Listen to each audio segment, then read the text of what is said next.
ನಮಸ್ತೆ Anvay kitchen and creations ಗೆ ಸ್ವಾಗತ ಫ್ರೆಂಡ್ಸ್. ನಾನು ಇವತ್ತು ಪರ್ಫೆಕ್ಟ್ ಆಗಿ ಚಕ್ಲಿಯನ್ನು ಹೇಗೆ ಮಾಡೋದು ಅಂತ ನಿಮ್ಮ ಜೊತೆ ಶೇರ್ ಮಾಡ್ತಾ ಇದ್ದೀನಿ. ಇದಕ್ಕೆ ಏನೆಲ್ಲ ಸಾಮಗ್ರಿಗಳು ಬೇಕು ಅಂತ ನೋಡ್ಕೊಳ್ಳೋಣ. ಇದಕ್ಕೆ ಏನೆಲ್ಲ ಸಾಮಗ್ರಿಗಳು ಬೇಕು ಅಂತ ನೋಡ್ಕೊಳ್ಳೋಕ್ಕೂ ಮುಂಚೆ ನೀವು ನನ್ನ ಚಾನಲ್ಗೆ ಸಬ್ಸ್ಕ್ರೈಬ್ ಮಾಡಿಲ್ಲ ಅಂದರೆ ಪ್ಲೀಸ್ ನನ್ನ ಚಾನಲ್ಗೆ ಸಬ್ಸ್ಕ್ರೈಬ್ ಮಾಡ್ಕೊಳ್ಳಿ. ಹಾಗೆ ಪಕ್ಕದಲ್ಲಿ ಇರೋ ಬೆಲ್ ಐಕಾನ್ನ ಕ್ಲಿಕ್ ಮಾಡಿ.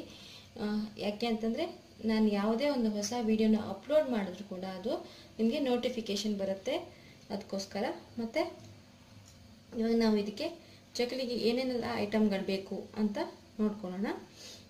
ನಾನಿಲ್ಲಿ ಅಕ್ಕಿ ತೊಗೊಂಡಿದ್ದೀನಿ ನೋಡಿ ಫ್ರೆಂಡ್ಸ್. ನಾನು ಈ ಥರ ಗ್ಲಾಸಲ್ಲಿ ಒಂದು 3 ಗ್ಲಾಸ್ ಆಗೋಷ್ಟು ಅಕ್ಕಿಯನ್ನು ತಗೊಂಡಿದ್ದೀನಿ.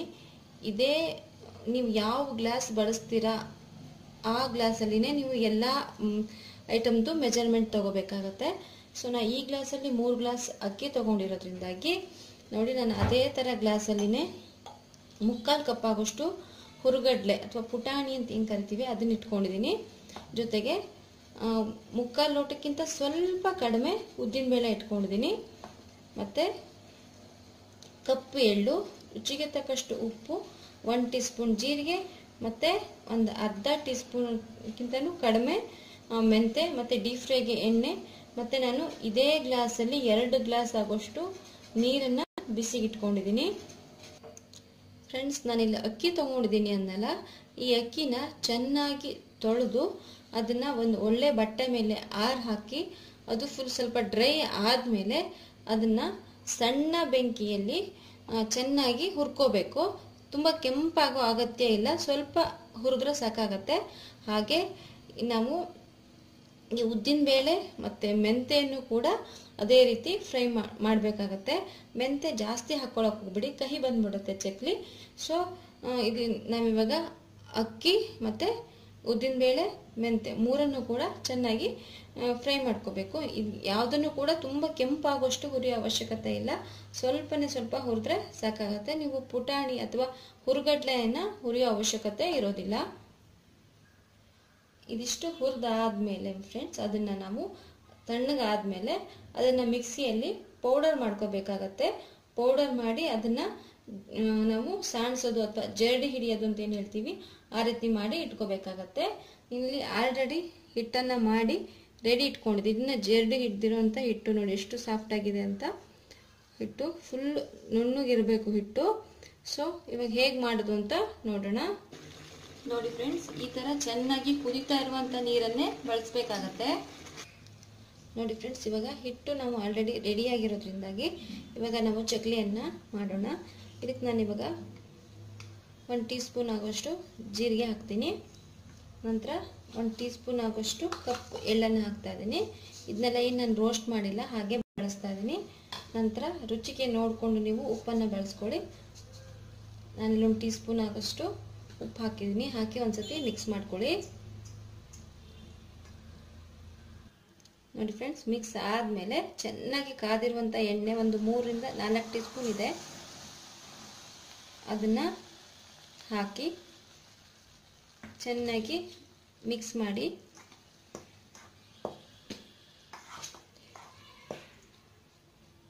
ನೀವಿಲ್ಲಿ ಬೆಣ್ಣೆ ಬೇಕಿದ್ರೂ ಬಳಸ್ಕೋಬೋದು. ಸ್ವಲ್ಪ ಎಣ್ಣೆ ಸ್ವಲ್ಪ ಬೆಣ್ಣೆ ಎರಡನ್ನೂ ಮಿಕ್ಸ್ ಮಾಡಿ ಹಾಕ್ಬೋದು. ಬೆಣ್ಣೆ ಹಾಕೋದಿದ್ರೆ ಕಾಸೋ ಅವಶ್ಯಕತೆ ಇಲ್ಲ, ಹಾಗೆ ಬೆಣ್ಣೆನ ಬಳಸ್ಕೊಬೋದು.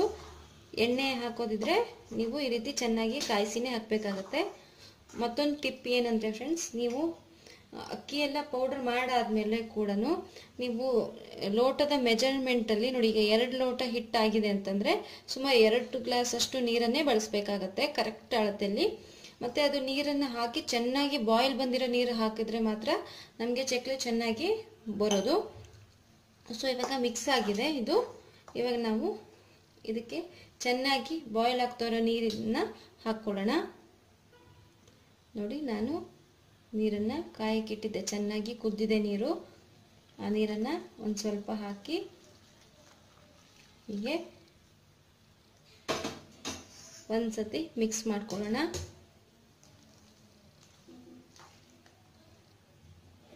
ನೋಡಿ, ನಾನು ಕರೆಕ್ಟಾಗಿ 2 ಲೋಟ ಹಿಟ್ಟಿಗೆ 2 ಲೋಟ ನೀರಿಟ್ಟಿದ್ದೆ. ಸೊ ಅಷ್ಟು ಕೂಡ ಈಗ ಇದಕ್ಕೆ ಹಿಡಿದಿದೆ. ಹಾಕಿ ಇದೊಂದು ಸ್ವಲ್ಪ ಕೂಲ್ ಹಾಕಕ್ಕೆ ನಾವು ಬಿಡೋಣ.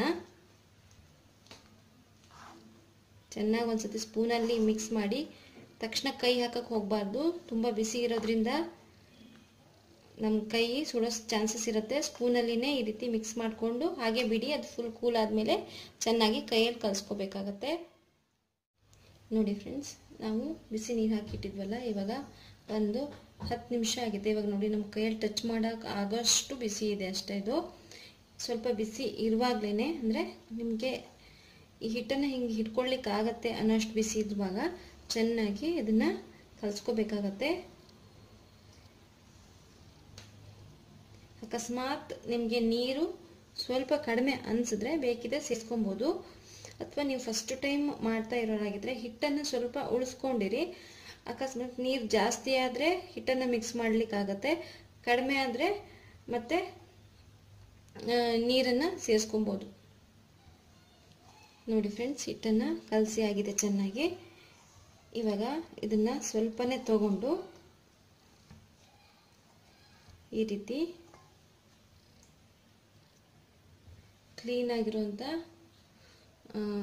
ನೀವೇನದ್ರನ್ನೆಲ್ಲ ಅಂದಮೇಲೆ ಈ ರೀತಿ ಹೀಗೆ ನಾದ್ಕೋಬೇಕು. ನೀವು ಪ್ಲೇಟಲ್ಲಿ ಕೂಡ ನಾದ್ಕೊಬೋದು. ಗ್ರಿಪ್ ಚೆನ್ನಾಗಿ ಸಿಗಲ್ಲ ಅನ್ನೋ ಕಾರಣಕ್ಕೆ ನಾನಿಲ್ಲಿ ನೆಲದ ಮೇಲೆ ಹೀಗೆ ಹಾಕ್ಕೊಂಡು ನಾದ್ತಾ ಇದ್ದೀನಿ. ನೀಟಾಗಿ ಹೀಗೆ ಮಾಡಿಕೊಂಡು ನೋಡಿ ಫ್ರೆಂಡ್ಸ್, ಅದು ಇವಾಗ ಹೀಗೆ ಮಾಡಿದ್ರೆ ಹೀಗೆ ಮುರಿದೋಗ್ತಾ ಇದೆ ನೋಡಿ. ಅದು ಮುರಿಬಾರ್ದು, ಅಷ್ಟರವರೆಗೂ ನಾವು ಇದನ್ನ ಚೆನ್ನಾಗಿ ನಾದ್ಕೋಬೇಕು. ಹಾಗೆ ನಾದ್ಕೊಂಡ್ರೆ ಮಾತ್ರ ನಮಗೆ ಚಕ್ಲಿ ತುಂಬ ಚೆನ್ನಾಗಿ ಬರುತ್ತೆ. ನೋಡಿ ಫ್ರೆಂಡ್ಸ್, ಒಂದು 3-4 ನಿಮಿಷ ನಾನು ಈ ರೀತಿ ಮಾಡಿದ್ದೀನಿ. ಆವಾಗಲೇ ನೀವು ನೋಡಿದ್ರಿ ಹಿಟ್ಟು ಪೀಸ್ ಆಗ್ತಾ ಇತ್ತು. ಇವಾಗ ನೋಡಿ ನಾವು ಮಾಡಿರೋ ಹಿಟ್ಟು ನೋಡಿ ಹೇಗೆ ಬೆಂಡ್ ಆಗ್ತಾ ಇದೆ ಅಂತ. ಸಡನ್ನಾಗಿ ಅದು ಮುರಿತಾ ಇಲ್ಲ, ಅಷ್ಟಾದರೆ ಸಾಕಾಗತ್ತೆ.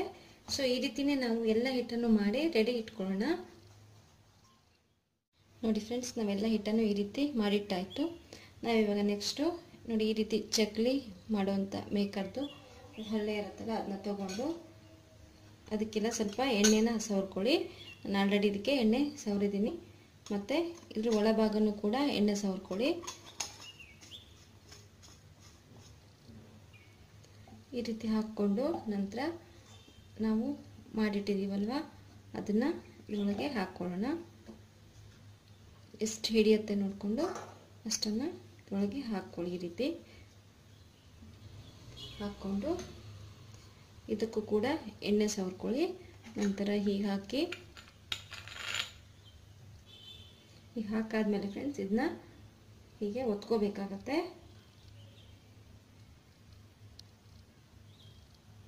ನೋಡಿ ನೀಟಾಗಿ ಹೀಗೆ ಒತ್ಕೊಳ್ಳಿ.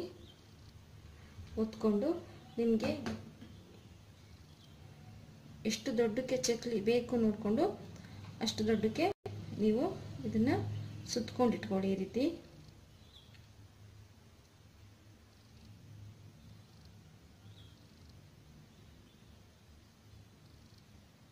ನೋಡಿ ಈ ರೀತಿ ಮಾಡಿಟ್ಕೊಳ್ಳಿ. ನೀವು ಡೈರೆಕ್ಟಾಗಿ ಎಣ್ಣೆಗೆ ಹಾಕ್ತೀನಿ ಅಂದರೆ ಹಾಕಿ ಕೂಡ ಮಾಡ್ಬೋದು. ನಾನು ಈ ರೀತಿನೇ ಮಾಡ್ತಾ ಇದ್ದೀನಿ. ನೋಡಿ ಹೀಗೆ ಮಾಡಿ ಒಂದು ಪ್ಲೇಟಲ್ಲಿ ತೆಗೆದಿಟ್ಕೊಳ್ಳಿ. ನೋಡಿ ಫ್ರೆಂಡ್ಸ್, ನಾನು ಸ್ವಲ್ಪ ಚಕ್ಲಿನ ಸುತ್ತಿಟ್ಕೊಂಡಿದ್ದೀನಿ. ಇದನ್ನು ಇವಾಗ ಕಾದಿರೋ ಎಣ್ಣೆಗೆ ಬಿಡೋಣ. ನೋಡಿ ಫ್ರೆಂಡ್ಸ್, ನಾನು ಎಣ್ಣೆನ ಆಲ್ರೆಡಿ ಕಾಯಕ್ಕಿಟ್ಟಿದ್ದೆ. ಸೊ ಇವಾಗ ಕಾದಿರೋ ಎಣ್ಣೆಗೆ ನಾವು ಮಾಡಿರುವಂಥ ಚಕ್ಲಿಯನ್ನು ಹಾಕೊಳ್ಳೋಣ. ನೀವು ಸಣ್ಣ ಉರಿಯಲ್ಲಿ ಬೇಯಿಸ್ಬೇಕು ಅಂತ ಏನೂ ಇಲ್ಲ, ದೊಡ್ಡ ಉರಿನೇ ಇಟ್ಕೊಂಡು ಇದನ್ನು ಬೇಯಿಸ್ಕೊಬೋದು. ಈ ರೀತಿ ಹಾಕಿ ಚೆನ್ನಾಗಿ ಬೇಯಿಸ್ಕೋಬೇಕು.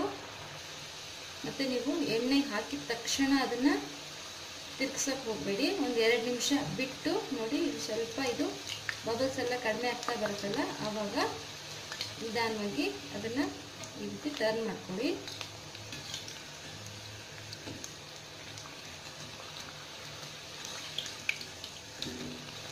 ನೀವು ಉದ್ದಿನಬೇಳೆ ತುಂಬ ಜಾಸ್ತಿ ಹಾಕಿದ್ರಿ ಅಂದರೆ ಸ್ವಲ್ಪ ಕೆಂಪು ಬರುತ್ತೆ ಚಕ್ಲಿ. ಇಲ್ಲ ಅಂತಂದರೆ ನಿಮಗೆ ಬಿಳಿಯಾಗಿರಬೇಕು ಚಕ್ಲಿ ಅಂತಂದರೆ ಸ್ವಲ್ಪ ಉದ್ದಿನಬೇಳೆನ ಕಡಿಮೆ ಪ್ರಮಾಣದಲ್ಲಿ ಬಳಸ್ಕೋಬೋದು. ನೋಡಿ ಫ್ರೆಂಡ್ಸ್, ಇಷ್ಟು ಬೇಯಿಸ್ಕೊಂಡ್ರೆ ಸಾಕಾಗುತ್ತೆ. ಇದು ಎಣ್ಣೆ ಸಪ್ಲ ನಿಂತ ತಕ್ಷಣ ನಾವು ಇದನ್ನು ತೆಗೆದು ಬಿಡೋಣ. ನೀವಿನ್ನೂ ಸ್ವಲ್ಪ ಬೆಳ್ಳಗೆ ಬೇಕು ಅಂದರೆ ಇನ್ನೊಂದು ಸ್ವಲ್ಪ ಮುಂಚೆನೆ ತೆಗಿಬೋದು. ನೋಡಿ ಫ್ರೆಂಡ್ಸ್, ನಾನು ಎಲ್ಲ ಚಕ್ಲಿಗಳನ್ನು ಮಾಡಿ ಈಗ ಒಂದು ಬೌಲಲ್ಲಿ ತುಂಬಿಟ್ಟಿದ್ದೀನಿ. ನಾನು ಹೇಳಿದಂಥ ಮೆಜರ್ಮೆಂಟಲ್ಲೇ ಕರೆಕ್ಟಾಗಿ ಮಾಡಿಕೊಂಡ್ರೆ ಚಕ್ಲಿ ತುಂಬ ಚೆನ್ನಾಗಿ ಬರುತ್ತೆ. ನೋಡಿ ಎಷ್ಟು ಚೆನ್ನಾಗಿ ಬಂದಿದೆ ಅಂತ, ಸಾಫ್ಟಾಗಿ ಬಂದಿದೆ. ನಿಮಗೆ ಈ ರೆಸಿಪಿ ಇಷ್ಟ ಆದರೆ ಲೈಕ್ ಮಾಡಿ ಮತ್ತು ಶೇರ್ ಮಾಡಿ, ಕಾಮೆಂಟ್ಸ್ ಮಾಡಿ, ಹಾಗೆ ನಮ್ಮ ಚಾನಲ್ಗೆ ಸಬ್ಸ್ಕ್ರೈಬ್ ಮಾಡಲಿಕ್ಕೆ ಮರಿಬೇಡಿ. ಇನ್ನಷ್ಟು ವಿಡಿಯೋಗಳಿಗಾಗಿ ಅನ್ವಯ್ ಕಿಚನ್ ಆ್ಯಂಡ್ ಕ್ರಿಯೇಷನ್ಸ್ಗೆ ಸಬ್ಸ್ಕ್ರೈಬ್ ಮಾಡ್ಕೊಳ್ಳಿ ಅಂತ ಹೇಳ್ತಾ ಥ್ಯಾಂಕ್ ಯು.